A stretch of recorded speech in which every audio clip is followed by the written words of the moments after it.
Hello， 大家好，欢迎来到维森数码生活，我是哈利同学。我们原本第2期是打算聊一聊 R5和另外几台相机在不同的环境、不同的参数下的表现，但是我们突然提前收到了 R6，所以就打算跳过 R5，先聊一下 R6。之所以这么选择，是因为 R5真的定价太高了 ，R6 的话相对来说定价就更加的亲民一些，也会是更多的摄影师比较想了解的一台相机。所以我们今天就先说一说 R6， 稍微的剧透一下，它真的会给我们带来非常多的惊喜。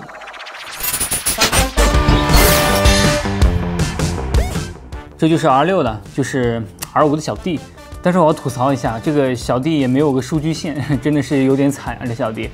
握感上来说呢，机身上是要稍微小了一点的，材质上也差了一些，重量上也轻了一些，所以说整体 R6 的感觉塑料感要稍微重了一些。但是因为两台相机都比较轻，所以说不仔细感觉的话，其实区别没有那么的大。R5 和 R6 在设计上是有一定区别的，那我们卖个关子，把区别放在后面说。我们先聊一下价格。我们买到这台 R6 基本上是只有 R5 价格的一半多一点，澳币的话是3600澳币，人民币大概在17000左右，按照当时的汇率。我们今天和大家聊一下，你只花一半的价格，一半多一点的价格，你能够得到什么？首先呢，它的对焦系统、防抖系统和连拍速度和 R5 都是一样的。不清楚同学可以回去看我们上一期介绍 R5 的视频。很多人会说，那只有一半的多的价格差了这么多，怎么可能完全一样？你或多或少一定会有一些区别嘛。我们看一些样片，拍这些样片的时候，我是全程交给相机自动追踪跟焦，它完全知道我要拍什么，也知道我需要把焦点对在哪里，所以说效率提升的非常高。我们来看一下 R6 和 R5 的对比，对焦的准确性都非常高，追焦的能力也很棒，没有明显的区别。但至于两台相机的防抖功能有没有什么差距呢？我们给大家看一下，我挑战了一下用50毫米的焦段，1秒钟的手持快门，搭配的镜头是不带防抖功能的 EF 卡口的2470 f2.8，效果已经非常不错了。我们放大看一看，还是比较清楚的。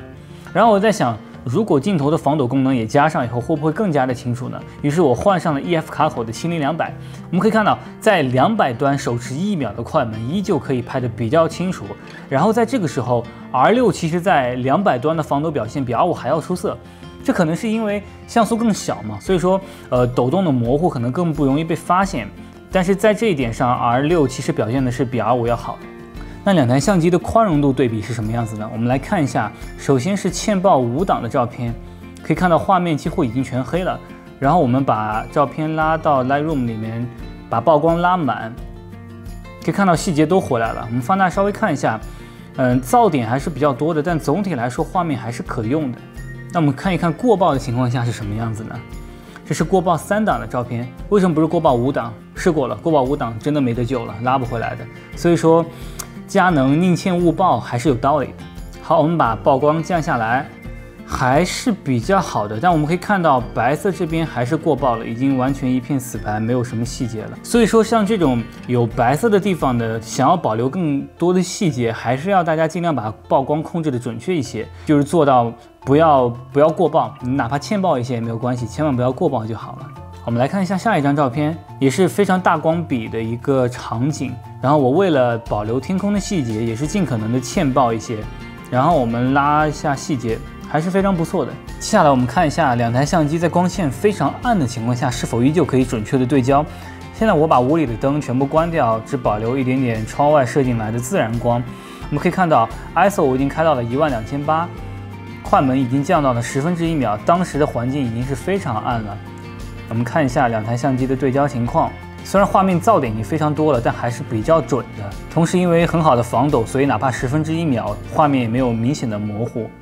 我们还可以顺便看到，在如此高的 ISO 下 ，R6 的画面其实更纯净一些。这也就是 R6 低像素在高感方面的优势了，因为 CMOS 的单个像素点更大一些，在高 ISO 的情况下，可以把画面的纯净度维持在非常高的一个档次。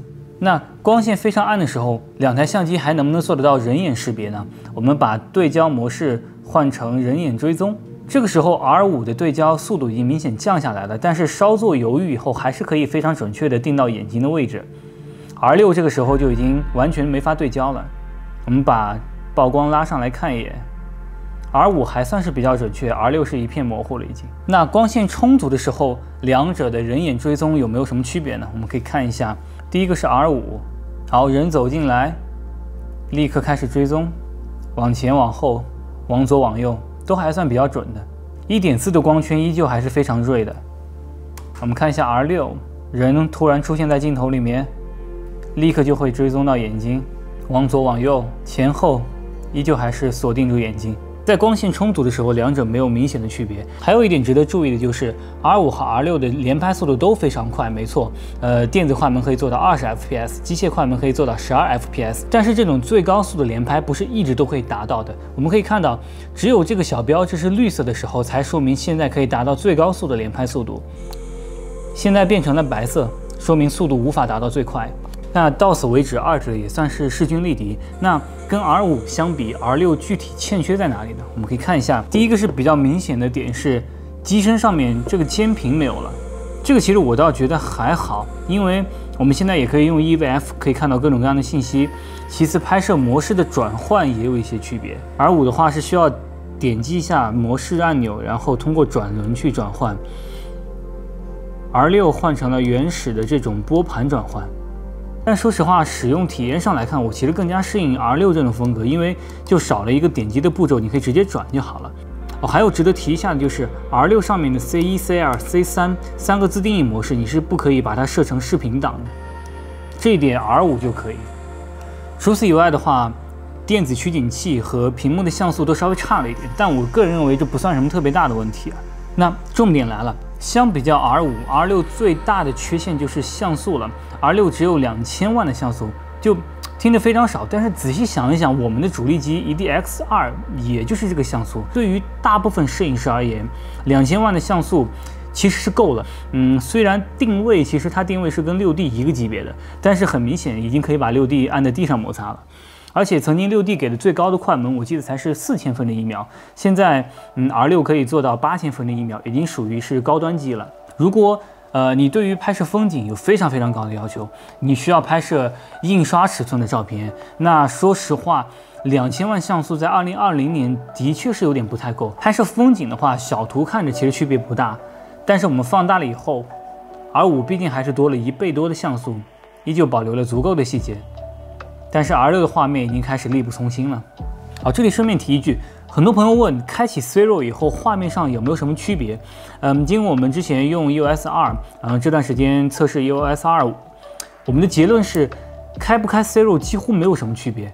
开启 C-RAW 以后，文件要小了将近40%，非常极限的情况下才会有可能在画质上有区别。但是考虑到你的储存成本基本上是扩大了1倍，所以我们其实除了在拍摄建筑啊和一些产品啊和一些商业片的时候，一般情况下是会全程开 C-RAW 的。视频方面 ，R6 和 R5 相比都有 C-Log。也都支持 4K、4:2 10比特的采样，只是 R6 没有 All-I 这种帧内压缩的选项，然后它也少了 8K 的 RAW， 也少了 4K 的 HQ， 也无法做到 4K 下120帧的升格。但是这3个选项，首先 R6 的话，它是没有 4K 120帧的升格，但是它可以做到 1080p 全高清模式下的120帧的升格。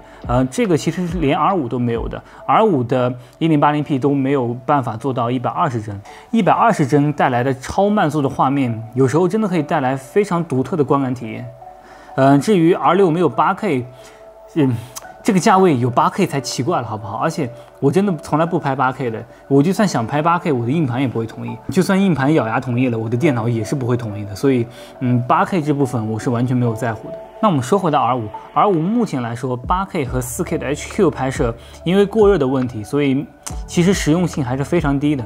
而 R6 只能拍摄 IPB 的机内压缩，说实话，虽然在电脑上剪辑会稍微的没那么流畅，但是你可以通过后期的转码或者挂代理或者外录来解决。同时呢，它也比 All-I 的文件要小了很多。视频方面，如果你不是刚需 8K 或者 4K 的120帧，那 R6 完全可以满足你日常视频拍摄的大部分需求了。但是也是要提一下的，就是 R6 上面所有的 4K 模式下全部都会过热，重度使用者或者专业的视频拍摄人员，你要拍摄一些婚礼啊，拍摄商业片呐 R6你真的需要慎重的考虑。总的来说，对于大部分的摄影师，只要你不是说拍摄风景，对于像素有着极致的追求，就平时拍一拍家人，拍一拍街拍，拍拍人文，视频的话就拍一拍 vlog， 然后记录一下生活，你用不到 8K， 你也用不到4K 的120帧升格，我觉得你用1半多一点的钱，你可以享受到将近80%和90%你需要的功能。在这个价位，这样一台无反，我真的觉得没有什么可以抱怨的地方了，性价比真的是非常高的，没有必要一定去追求 R5。那具体 R5、R6应该怎么选择呢？希望我们的视频也给您提供了一些帮助。我们后面还会有更多的评测视频，希望您订阅我们，这样就不会错过了。最后呢，希望大家可以一键30，这对我们会有非常大的帮助。那我们下期节目再见。